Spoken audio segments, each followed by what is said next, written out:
15ই August আমাদের সামনে যে 15 অগাস্টে আসছে সেখানে প্রতি বিপ্লবের সমস্ত প্রস্তুতি এই শেখ হাসিনার হায়না বাহিনী আওয়ামী লীগ খুব সুষ্ঠুভাবেই সম্পন্ন করেছে। সেটা কিভাবে করেছে এটা আমি কিছুক্ষণ পর বলবো ভিডিও শেষে। ভিডিওটা বেশি লং হবে না, 2 থেকে 3 মিনিটের ভিডিও। সজীব ওয়াজেদ জয় অর্থাৎ শেখ হাসিনার যে পুত্র এবং বাহাউদ্দিন নাসিম, সালমান এফ রহমান সহ 5 নেতাকে দায়িত্ব দেওয়া হয়েছে। ছাত্রলীগকে নির্দেশনা দেওয়া হয়েছে মন্দিরে মন্দিরে হামলা করার, এবং মন্দিরে হামলার পর আপনারা দেখবেন যে ইতোমধ্যে কিন্তু শাহবাগে অনেক সমাবেশ হয়ে গিয়েছে এই 2 দিন, অর্থাৎ 9 আগস্ট, 10 আগস্ট এবং 11 আগস্টেও কিছু কিছু হয়েছে। আমার ভিডিওটা সম্ভবত 12 আগস্ট বা 13 আগস্টে আপলোড হবে। সো আপনারা দিনক্ষণ মিলিয়ে নেবেন আমার তথ্যের সাথে। ছাত্রলীগকে নির্দেশ দেওয়া হয়েছে মন্দিরে মন্দিরে হামলা করার।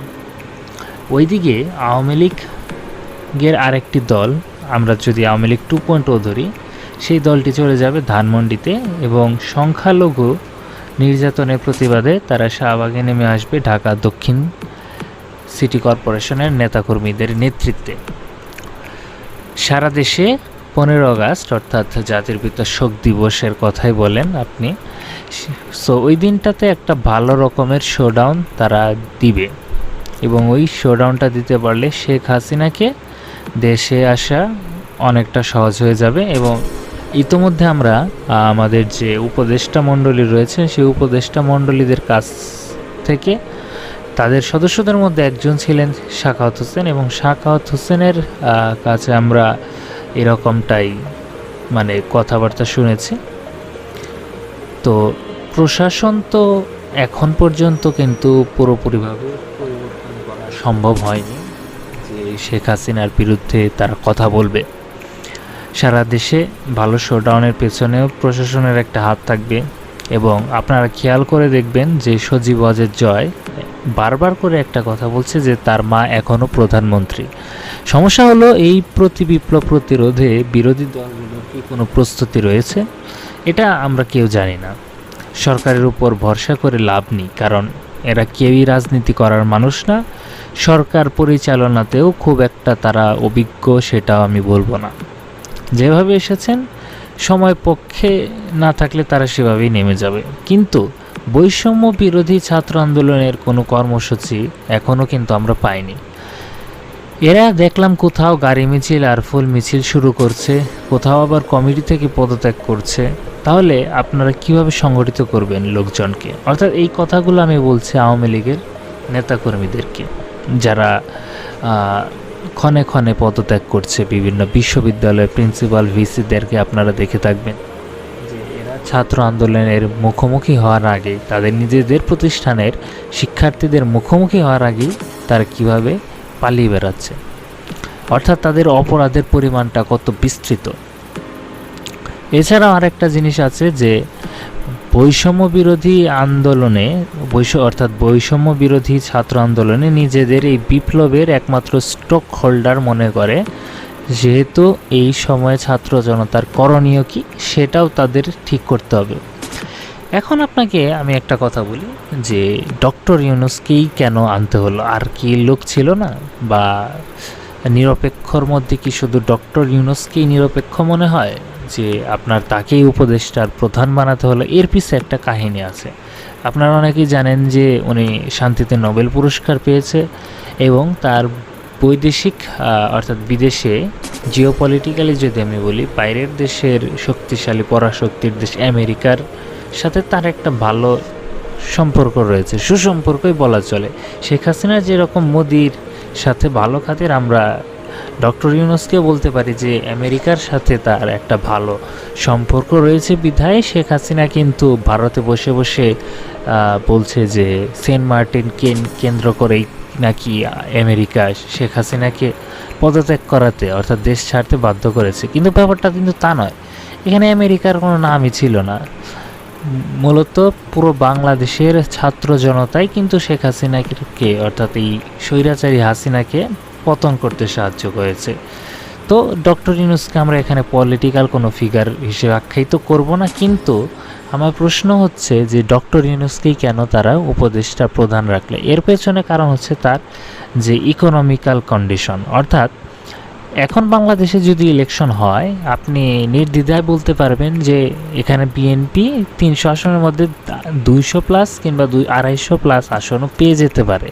অর্থাৎ একচেটি একটা নির্বাচন হবে যেখানে বিএনপি মানে ভোটে দাঁড়ালেই গুটি কয়েক আসন বাদে বিএনপি মোটামুটি সব আসনই জিতবে, এটা আমরা নিশ্চিতভাবেই বলতে পারি যদি এই তত্ত্বাবধায়ক সরকারের অধীনে নির্বাচন হয় এবং সেটা আগামী 3 মাস বা 6 মাস যে সময় হোক। কিন্তু এই খেলাটাকে চেঞ্জ করার জন্য আমাদের যে সমন্বয়ক অর্থাৎ ছাত্ররা, আমি এখানে উপদেষ্টার কথা বলছি না, আমি বলছি সমন্বয়ক অর্থাৎ ছাত্রদেরকে যারা রোডম্যাপ ক্রিয়েট করে দিয়েছে বা দিক নির্দেশনা দিয়েছে, এই সমন্বয়করা এই ডক্টর ইউনূসকে পেছনে রেখে অর্থাৎ ডক্টর ইউনূসের কাছ থেকে টাকা হাতিয়ে, আমি টাকা হাতাবো না বলবো না, মানে তার যে ইকোনমিক্যাল অর্থনৈতিক সুবিধা সেই অ্যাডভান্টেজটাকে খাটিয়ে তারা টাকা বিনিয়োগ করবে এবং এই সমন্বয়করা আলাদা একটা দল গঠন করবে যাতে নির্বাচনটাকে আপনারা বলতে পারেন 50-50 বা শেয়ানে একটা নির্বাচন। কিন্তু আদতে দিন শেষে যতই ছাত্র জনতার আন্দোলন হোক নির্বাচনটা বিএনপি জিতবে, কারণ 15 বছর মানুষ জনগণ ভোট দিতে পারে না, এটা মানুষের মধ্যে একটা ক্ষোভ আছে এবং আমিও মনে করি যে বিএনপির এটা জেতা উচিত। এখন অনেকে বলছে যে তাহলে এই যে 1 মাস শিক্ষার্থীরা আন্দোলন করছে বিএনপি তখন কই ছিল? আপনি একটা জিনিস দেখেন, 15 বছর যাবৎ যদি একটা দল ক্ষমতায় থাকে এবং তার বিরোধী দল একদম চুনোপুটির মতো তারা ক্ষমতা বিস্তার করে, তাদের বিরোধী দলের কোনো শক্তি না থাকে, সব নেতাকর্মী বড় বড় নেতাকর্মীরা যদি জেলেই থাকে, তাহলে আপনাদের কিভাবে তারা সমর্থন করবেন? আপনারা 2013 সালে হেফাজতে ইসলামের কাহিনীটা বলতে পারেন, ওইটা নিয়ে আমি পরবর্তীতে আরেকটা ভিডিও দিব। তো যত যাই হোক, সামনের 15 আগস্টে বিএনপি সহ বড় বড় রাজনৈতিক যে দলগুলো তারা কিন্তু এখনও কোনো সমাবেশের ডাক দেয়নি। ধানমন্ডি দখল কিভাবে নেবেন, শাহবাগে যেন আওয়ামী লীগ নামতে না পারে, এইসব ঠিক না করে যদি এখন নির্বাচনের হালুয়া রুটি খাওয়ার স্বপ্নে এই বিরোধী দল বা বিএনপি দল বলি, বর্তমানে যারা নির্বাচনে জেতার একটা সম্ভাব্য ক্যান্ডিডেট, মানে যাদের খুব প্রবল সম্ভাবনা, তো এরা যদি এই রুটি খাওয়ার স্বপ্নে বিভোর হয়ে থাকেন তাহলে কপালে খারাপই আছে, বিশ্বাস করেন। এবার শেখ হাসিনা আর মিডল ক্লাসের গায়ে হাত দেবেন না, জাস্ট আপনাদের ধরে ধরে আয়না ঘরে ভরে দেবে। তো বাঁচতে চাইলে সমস্ত রাজনৈতিক দলকে একসাথে নামতে হবে, কারণ এই মুহূর্তে আওয়ামী লীগ একটা সন্ত্রাসী সংগঠন।